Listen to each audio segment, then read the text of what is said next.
বঙ্গবন্ধু স্যাটেলাইটের নাম বদল, নতুন নাম বাংলাদেশ স্যাটেলাইট 1। পলাতক দলটি সর্বাত্মক চেষ্টা করছে দেশকে অস্থিতিশীল করার, বিবিসি বাংলাকে প্রধান উপদেষ্টা। ক্ষমতা পেলেই লুটেপুটে খাওয়ার মানসিকতা থেকে বেরিয়ে আসতে হবে বলে মন্তব্য করেছেন ধর্ম উপদেষ্টা।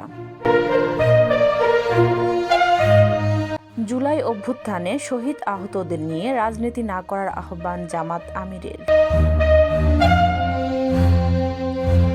শেখ হাসিনা আন্তর্জাতিক ক্রিকেট স্টেডিয়ামের নাম পরিবর্তন করা হয়েছে, নতুন নাম রাখা হয়েছে ন্যাশনাল ক্রিকেট গ্রাউন্ড।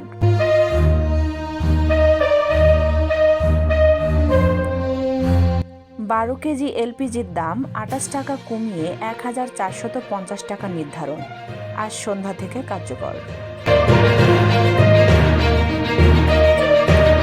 খালেদা জিয়ার বিরুদ্ধে দুদককে ব্যবহার করেছে আওয়ামী লীগ, বললেন ব্যারিস্টার খোকন।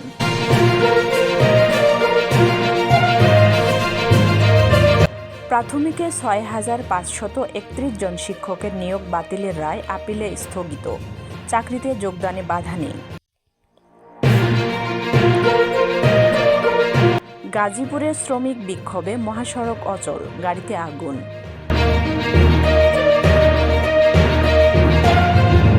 শিক্ষার্থীদের জন্য মাসব্যাপী গণ ইফতারের আয়োজন টিএসসিতে।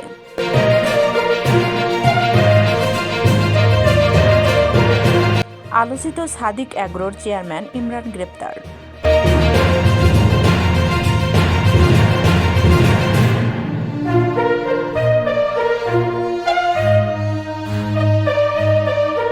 হঠাৎ অসুস্থ হয়ে হাসপাতালে ভর্তি মির্জা ফখরুল। কত দ্রুত নির্বাচন হবে তা সরকারের রাজনৈতিক ইচ্ছার উপর নির্ভর করে বলে মন্তব্য করেছেন বিএনপির স্থায়ী কমিটির সদস্য আমির খসরু মাহমুদ চৌধুরী।